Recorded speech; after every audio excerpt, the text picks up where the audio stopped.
Hi, I'm Michael Nadlin from Market Lead, and today's video is an amazing video of a three-part series that I've done with Matt Craik, the co-founder of Persuasion Experience. Now, Matt and Persuasion Experience are world leaders in email marketing, landing pages, conversion optimization, and everything between, especially everything that's the post-click and post-lead experience.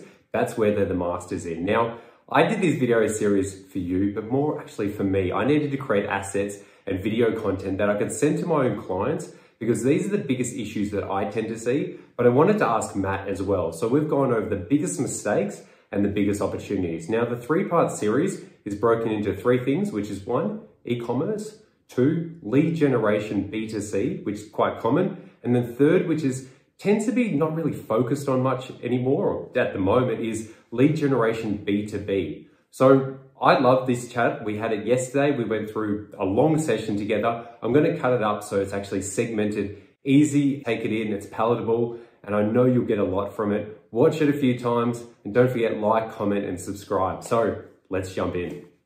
Okay, Matt. So let's start off with, mate, you've got a lot of experience in the e-commerce, lead generation B2C, and lead generation B2B, but we want to start off with the e-commerce because that's like where the bleeding neck is. Most of my clients now are e-commerce.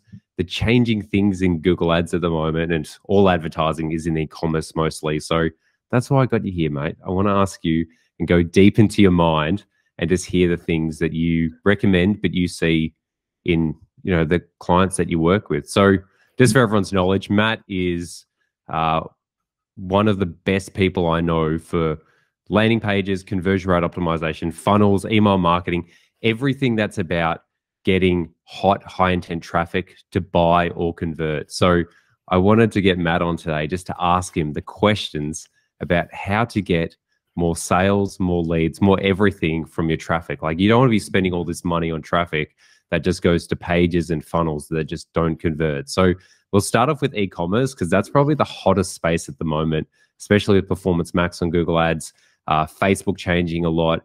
So I wanted to ask Matt, and we'll start off with Matt. The best question is, what are the biggest mistakes you're seeing with e-commerce stores?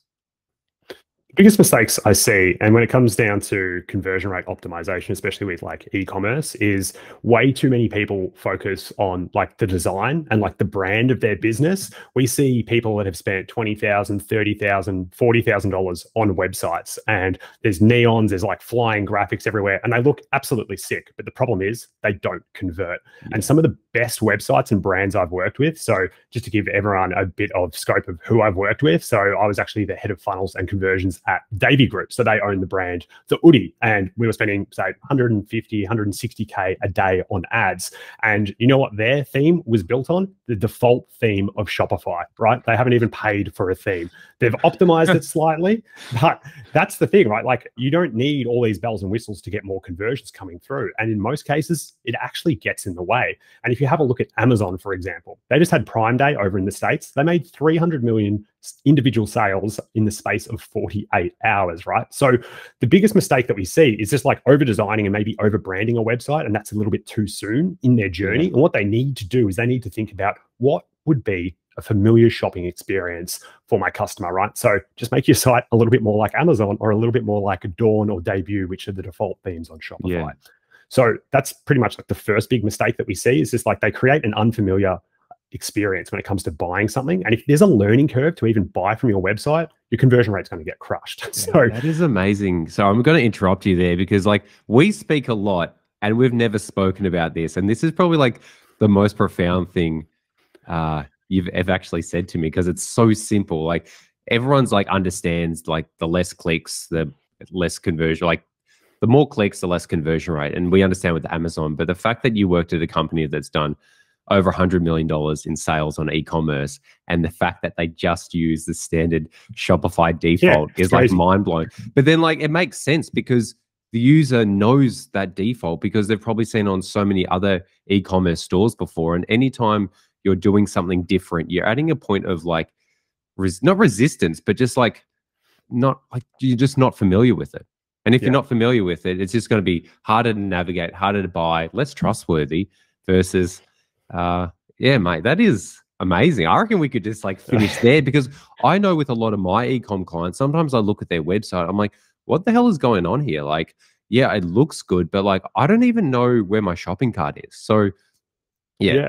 Anyway, It's hidden in a hamburger menu. It's like 5 clicks away, and it's just too hard to buy from them. And they've just set up all these roadblocks, and it's not just one roadblock. It's roadblock 1, roadblock 2, roadblock 3, and every roadblock is just a friction point, which is actually going to be just hurting the the buying experience and just lowering your conversion rate.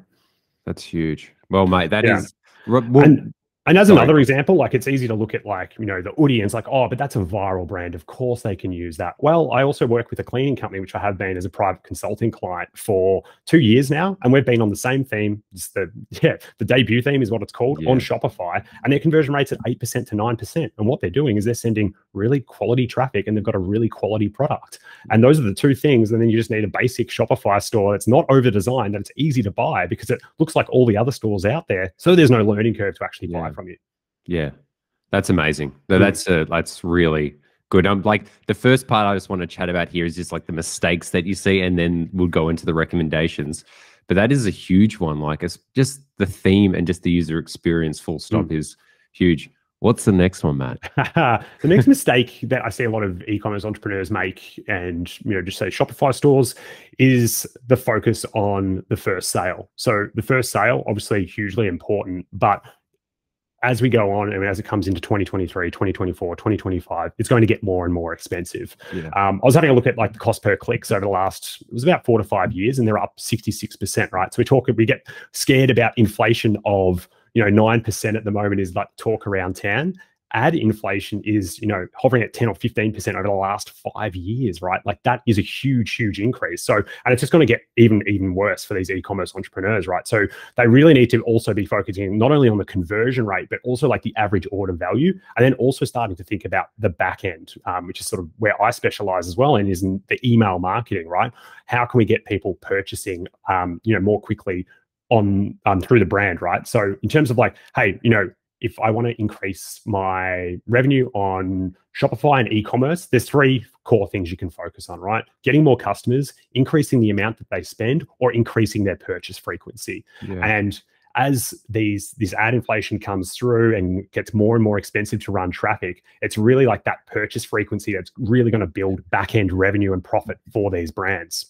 Yeah, man, that's huge. I know we were just chatting about that before, but like one of the biggest issues I see with clients, just either clients I'm auditing or even some clients that I'm working with, is everyone's so focused on the front end because it's the most tangible. I spent this much on Google ads or Facebook ads and I got this much in revenue. But I think the issue is we're always optimizing the front end, but not optimizing the back end. So if you spend $1 on Google ads and you make $4 back, you've got your 400% ROAS. But like that's input cost, output revenue. But then people don't look at you can do so much on the back end. Like they're more loyal, they're more likely to buy, they're trustworthy. And the return on ad spend is like infinite because it's only costing you cents, and you could be getting 2 to 3 times. So you get that 1 to 4. Now that 1 to 4 is turning to like 1 to 8 and then 1 to 12. Yeah. That's why I wanted to chat to you about this, because like a lot of people either I chat with, like just other Google Ads nerds or other people, like we're always so focused on the hacks we can do on the front end, on the advertising, or what we can recommend the client on the landing page or the website. But then rarely is anyone really talking about like the back end and then the follow-up sequences and the post-selling like sales and just continue there. So that's something that I think everyone should be interested in. Like so when you even see businesses that aren't doing it, what about businesses who are doing it? What are the biggest mistakes you're seeing in businesses even when they've got that post-sale experience set up? Like what are the issues you're seeing there a lot of the times? So obviously with e-commerce, like Klaviyo is pretty much the go-to email marketing platform. Sick. And it's an amazing platform. It's like literally my favorite like email marketing tool out there. And it goes like so deep. And where we see a lot of people fail is they actually go way too shallow with their email marketing. So their abandoned cart flow might only be 2 emails. And they're like, oh, I don't want to be pushy, or I don't want to be too salesy with my audience. But the business exists to make sales. So I'm all for being salesy with it and increasing depth. Like every Klaviyo account that I review and audit, I'm just like, we need more depth. We need more depth on the welcome series, the abandoned cart series, and even like the first time purchase series as well, right? So when someone first buys from you, how do we indoctrinate them into the brand? And a more advanced sort of, it's called email marketing flows and automations within Klaviyo. Like one of the more advanced flows that you can actually deploy for an e-commerce brand is a habit building sequence. So when they first buy from you, how can you indoctrinate that person to enjoy and experience the product so they share it with friends and they actually build habits around it? Because that's what's going to get you that purchase frequency that we talked about earlier, right? If we can speed up the amount that they're using a product, if it's like a consumable, let's say it's makeup or it's like skincare or something along those lines, if we get them using it more regularly instead of once a day, twice a day, they're going to need the product faster again, right? So they're going to come back and repeat and purchase. And then they're also, I think it's going to sound bad, but almost be like brainwashed, right? They're going to be like using it every day and they're going to understand the benefits. They're going to start explaining it to their friends. And then you get that word of mouth referral traffic coming through, right? Which is super high intent traffic. So when you get a referral coming through, that slashes your cost per acquisition in half. Yeah, that's every amazing. Customer to bring along a friend, then you don't have that much issues when it comes to economics and making sure your marketing math stacks up. Yeah. So just summarizing what we've gone through so far. 1, most people's landing pages or website for e-commerce is too fancy and it's against what the users are used to. 2, that people like not the 3 things you can focus on is increasing customers, increasing order value, or increasing frequency. And then we've gone to like a subset of that, like increasing the frequency, and most people's post-sale selling is quite shallow and doesn't have depth and doesn't have sophistication with different user journeys based on if it's their first buy and going from there, and then missing out the opportunities that also come from there. We'll just go into a third mistake and then we can go into some solutions, because I don't even know how long we've been chatting for, but I was trying to keep this brief, but knowing us, we chat so much. So what would you say, just like for an e-commerce business, what would be the third mistake that you typically see? Site speed. And optimizing for site speed. So, I've worked with e-commerce brands where we have like literally a site speed specialist on board that's getting paid like a $10,000 a month retainer. It was that important to the business. And as you get more and more traffic, if your site is slow, people are just going to bounce. And it's like, oh, why is my bounce rate so high? It's because it's taking too long to load. And we've got people on YouTube and Facebook, they're getting content served pretty much instantaneously. And if they see an ad that they like, they click on the ad. And then there's like this delay of 3 or 4 seconds. It's like, oh, I'm bored, right? Like, I'm not sure what the average TikTok link is, but if it takes longer to load than like a TikTok, you're going to be in trouble. So that's the other big thing is just like, site speed and like average site speed load, like you want to be at least under 3 seconds, if not faster. And that's why like using some of these custom themes that we talked about earlier, they're actually really, really bad, right? They've got all this bloatware. And that's why like a Shopify theme actually converts so high, is it doesn't actually have that bloat in there. So it loads quicker. And that's why it's naturally the conversion rate's higher. Dude, that's amazing. I think like looking at these 3 things or these multiple things, they all seem to fit in. Like simplicity. Integrated, Yeah, simplicity, but also depth will be the thing that actually gets you more sales. So thanks for saying those, man. I know we could mention another 10, 15, 20, but let's just go into I want to add one more thing to it. It's like, think about, we're big fans of obviously Warren Buffett and Charlie Munger, and Charlie Munger's got his inversion thinking, right? So it's like, instead of focusing on what you do want, just focus on what you don't want, so you can do the opposite of that. So what would a terrible shopping experience look like? They wouldn't know where the cart button is. The site would slow lonely, right? Yeah. And then the third one is like, you'd only follow them up once on like the email marketing backend. That is a terrible experience. And like, you're going to have a really low conversion rate. So just do the opposite of that, right? Yeah. And then take it up to the next level. And that's how you can sort of like use that inversion thinking, being like, oh yeah, that's what I don't want. And now here's what successful marketing looks like. Let's take it back to basics and have a look at like those core things that will spark the conversion rate and average order value for this e-commerce brand. Huge, mate. Mind-blowing. I think everyone would need to watch this at 0.5 speed, because you just drop in. I get a bit excited and talk a bit fast. No, that's good. And I think that kind of blends in just to the next part, which is just like, if I have a lot of e-commerce clients that I will be sending this towards, and also there'll be heaps of e-commerce owners and Shopify owners especially, who have downloaded my PMax guide, who reach out to me, who just like ask me about advertising stuff, but I see that the advertising definitely is an issue for them, but it's the other side as well. So like doing the BuzzFeed, TikTok, super simplified, like oversimplified approach. Like, what are the top three things? Let's keep it super simple that you'd recommend for like an e-commerce store owner that they could implement today or even over the next week. That's one, super practical. Two, pretty fast to do. It doesn't have to be today. Like, it could be done executed in the next 2 weeks. And three, like, just will get the results. Like, what are the top 3 to 5 things that like you're just like bang, bang, bang. 80% of the time, if you do these, you just get amazing results. Yeah. Okay. So the first one would be add a sticky add to cart button on mobile traffic. Cool. So just a sticky button down the bottom, like pretty much every time we add this to an e-commerce store, it lifts conversion rates. Your typical, mobile traffic coming to a store, it's going to be 80%, right? So making sure it's at all times when they're scrolling through the experience, they can click the button and add to the cart instantly, right? Like, you don't want the user hunting around for a button. So that would be the first one. Sweet. The second one would be, and then again, it's always about like the mobile experience, right? So it's the imagery, right? Everyone just like, uploads a photo of a t-shirt, right? And it's just like, you need to change that imagery and you need to make use of like the screen real estate that you have. So maybe it's adding little benefit icons to your actual imagery, right? Being like 100%, bamboo organic cotton on it or something along those lines, or extra breathability. And just adding those little benefits on your imagery can increase conversion rates, right? Because you only get a short amount of time to hook someone's attention. So if you've got the right benefit on that photo when it first pops up, you're going to be more inclined to get someone scrolling through, making sure it's a good fit for them, less people bouncing and more people adding to cart. Beautiful.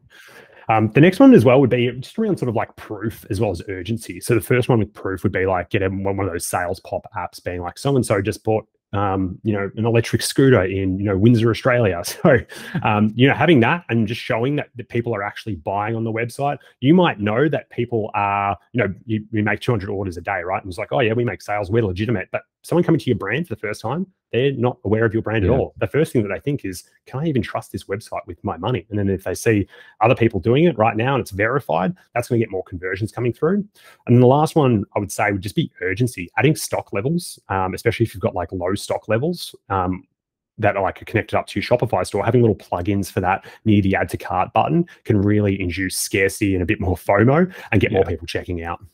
Dude, that's amazing. Yeah. Wow, that's That's the tactics. The other thing that most people, 90% of people won't do this, and it's research and surveying your actual audience, right? So one of the things that we've developed, the Persuasion Experience, is a conversion-based survey. So we roll this out. We ask for, hey, what encouraged you to buy today? Hey, what was your biggest concern when you were buying? Understanding like the friction points. And this isn't like we're giving them like multi-choice options, making it easy. We're asking for qualitative facts. And then we analyze each and every single response. We ask, hey, what are you 3 big challenges right now according to X, whatever that brand is in. And what we start to do is understand the psychographics of the customer. And pretty much, I'd say almost 98% of the businesses that we work with don't go to the detail that we go with their surveying, even if they don't do that at all. And it's like, it's dirty work, right? Like, you get your hands dirty, it's laborious, it's boring, but it's going to give you the ultimate upper edge because no one out there does it.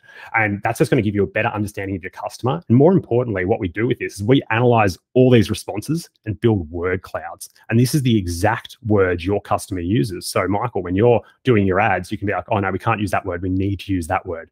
Boom, we get an instant increase on our click-through rate on our ads. And then we can put that in our emails. Boom, more clicks on our emails. Then we put it on our landing page, more conversions on our landing page, right? You're just layering on all these different touch points and really creating this, what we call, a persuasion experience, which is what our whole brand is about. And it's essentially, giving your customer crack because they're like, this is exactly what I need. Like, I want more of it. Mate, that is in depth. Well, thank you so much for that. And then obviously the initial points were like simplifying your themes, just making it more user experience. And we can probably need to do another video on some sort of Klaviyo or email marketing for post, e-com generation. Do it. But we'll just wrap up this video now. We're going to jump into the next segment. But anyone just watching this, Matt works for a company that he owns.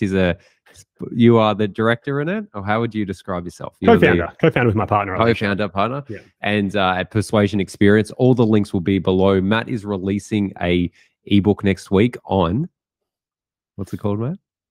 Black box persuasion. So the 7 advanced persuasion triggers that you can use in your sales and marketing to get more clicks coming through, get more people converting, and get people buying again. Excellent. And that link will be below once it's released. So if it's not there, just wait around, come back in a week. And if it's not there in a week, I'll be harassing Matt going, mate, people are waiting for this. So we're going to wind this up. Thanks, Matt. And we'll jump into the next segment. Or do you have something else to say, mate? I was just going to add as well, I'm actually also working on training at the moment of how to get 20 UGC video testimonials for e-commerce brands in 24 hours. So that'll also be getting released soon. So make sure you jump on the email list because it's absolutely going to rock your world. And proof is one of those really big conversion triggers that you can use in your marketing. So I'm like super pumped. We just rolled it out for an insurance company and we got like 17 reviews in the space of a day. And like, who wants to leave a video testimonial for an insurance company? So for these D2C brands, they can create like literally 50 video testimonials every single quarter by using this process. That is amazing. Excellent. Thanks for that, mate. And we're going to jump into our next segment. So thanks for watching this. Jump into the next segment. If you haven't seen this will be released in the next coming days. So enjoy.